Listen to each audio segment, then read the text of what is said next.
I've been led a lot to motivations and God's provision, and asking God for stuff, not necessarily just material things, or just, when we ask for things. So I was led to the verse that where Jesus said, I will give you peace, but not as the world gives. And the world gives, like, I give you this book, right? That's how the world gives. And that's unfortunately how a lot of people in the world see God is. And they'll read verses like those, and they'll think, okay, so if I pray real nice or say the right things or whatever, then God's just this big piggy bank that's gonna, or this big genie that's gonna say, okay, here you go. And I was even led to that tonight, and I was talking with Mom about that in the car. I saw a TikTok video where a guy was talking about when he would come across people that didn't necessarily believe. They maybe want to, or they've looked into it, whatever. But one of the questions that he asks is, what can God do for you right now? What kind of miracle could he perform to make you believe? And he said that, a lot of people would say, give me money, or, a car, or the right person, whatever. And he said, no, not that, but what miracle could really happen? And one of the people that he spoke to, the guy said that he had a falling out with his mom, and he had his mom's number, and he hadn't called her for whatever reason. He just hadn't called her yet. But he said if God could have her call him and apologize, a sincere apology, then he would absolutely believe. And so the guy said, okay. So he prayed to the Lord, have Jim's mom call him before I say amen. And just as he was saying the word amen, the guy's phone started ringing. And it was his mother. And the guy that was praying for him said, well, are you going to answer it? And he's like, I can't answer that. And he's like, you need to answer that. So he answered it. And his mom said, hey, baby, I'm sorry. I am really, really sorry. Wow. And he's like, I gotta go, and hung up. Fell to his knees right then and there, and said, I believe. Jesus, you are real. I know you are.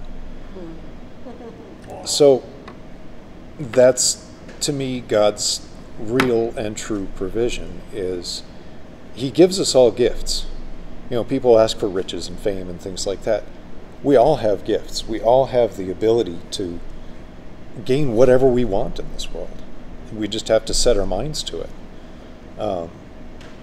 Have a mind of abundance, and work hard, and find what we're good at and match that to our skill sets and blossom and flourish.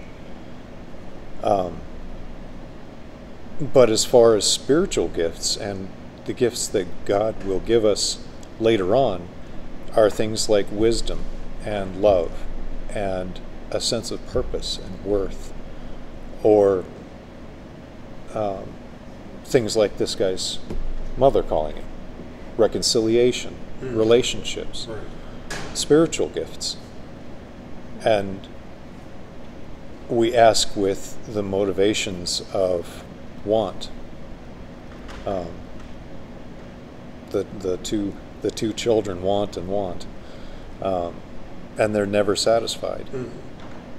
But the thing is that's the wrong motivation. And a lot of very successful people set out with a dream to do something, to accomplish something, not to make X amount of dollars, but to accomplish something. And so God will bless that. So somebody wants to help blind kids, or somebody wants to, their dream is to create something that will make the world a better place, then God will bless that, for sure. And of course, along the way, they happen to get very wealthy. And if they're smart about it and use the gifts that God's already given them, or the more wisdom that they gain that God gives them as they go along, they'll become more wealthy. So, material wealth just kind of comes along, but it depends on what you're willing to put into it. And you're only going to get out of it what you put into it. So, you go into it with your heart and with the right motivation, then you will get out of it what you do seek. Yeah. And the other stuff is all secondary. Any kind of wealth or fame or anything like that is all secondary. So we ask for with the right motivations. I forget. I believe it's in Luke where he says, "You covet, but." Or you ask, but you don't get it because you ask with the wrong motives. Yeah. Because you want to spend whatever you get on yourself, on your own selfish desires, instead of something to help somebody else. Yeah. So, I'm reluctant to say it, but I'm blessed with my health, so I go and I donate blood at the Children's Hospital because. That's what I can do, and that will help them. Yeah. And they need platelets, by the way. And it takes a couple hours, but they need lots of them. And I've also wanted to volunteer and do things to help other people, but also to help our nation. And I'll be doing that next Sunday, or the 25th. Is that next Sunday? Yeah. Yeah. Yeah. So, it's when we're blessed with time and we're blessed with a mind for business, or we're blessed with a heart for others, a heart for service, or like me, I'm blessed with technical ability, so I can fix cars. I can fix just about anything. I can just look at it and figure out how it works, and if it's not working, I can make it work. Yeah. That's awesome. And needed. Yeah. Well, and that's my gift. So and I can use that to get other things, but and I think all of us struggle with that is that we want the material good stuff. It's getting past that to be for our motivations to be correct. So, yeah. That's good. So God will provide. We just have to ask Him, and ask Him sincerely. Like with your children, they want the cookie, or they'll be all nice or something like that because they want the special treatment. And that's their motivation. They want the treats instead of it being sincerely from their heart. And you know the difference when it is from their heart, and that's when it touches you. And same with God is when we come to Him asking for wisdom or strength or anything like that, and with a sincere and true heart, that touches His heart. Yeah. And so He's very obliged to give. Exactly. And give abundantly. Shaken together and running over. Yeah. Mm-hmm. Pressed down.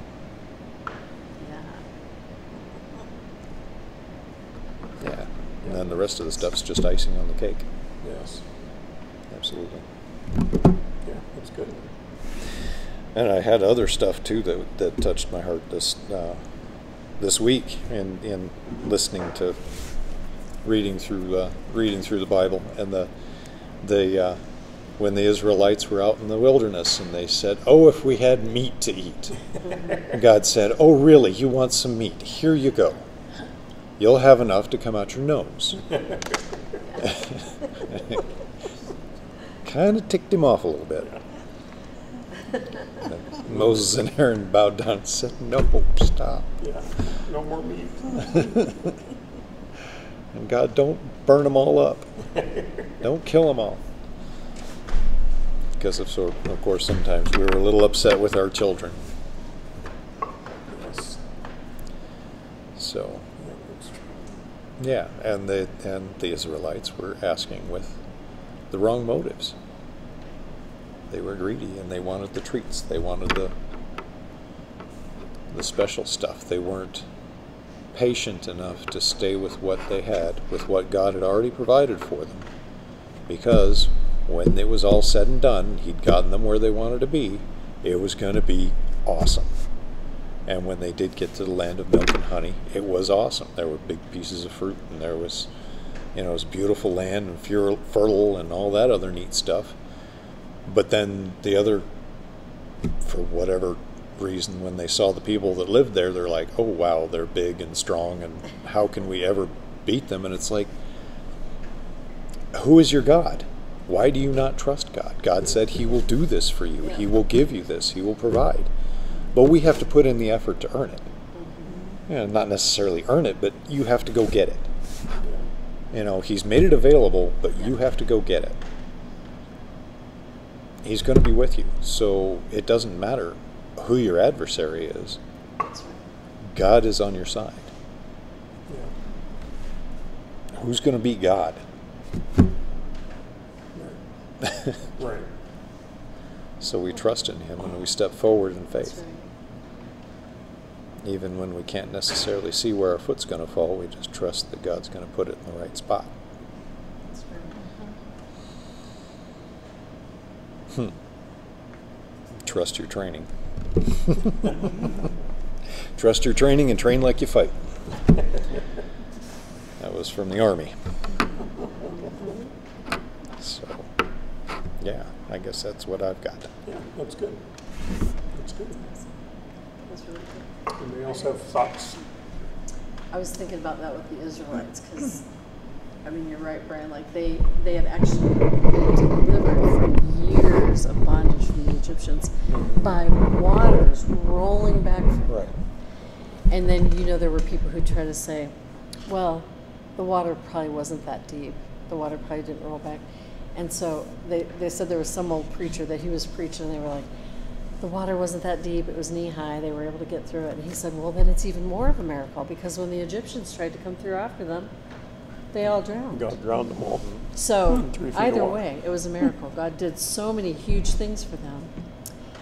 And then by the time they get to the promised land that they'd wanted to get to for 40 years, they'd forgotten so much of what He had done. But there's that thing, sometimes in our Christian life and in our early Christian life, we're the manna generation at that time. We're unable to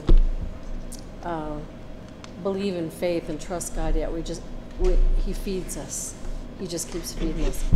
But there comes a time we step into the promised land, and it's time to feed yourself. Mm-hmm. You don't depend on being handed everything, and I think we don't want to get stuck in being an ungrateful manna person. It was miraculous. It was awesome. But there comes a time we do have to dig into the Word ourselves. We got to feed ourselves. We got to encourage ourselves. David said, I encourage myself in the Lord. I have to, why so downcast, O my soul? I got to go in and I got to figure this out. Because He's done everything. But yeah.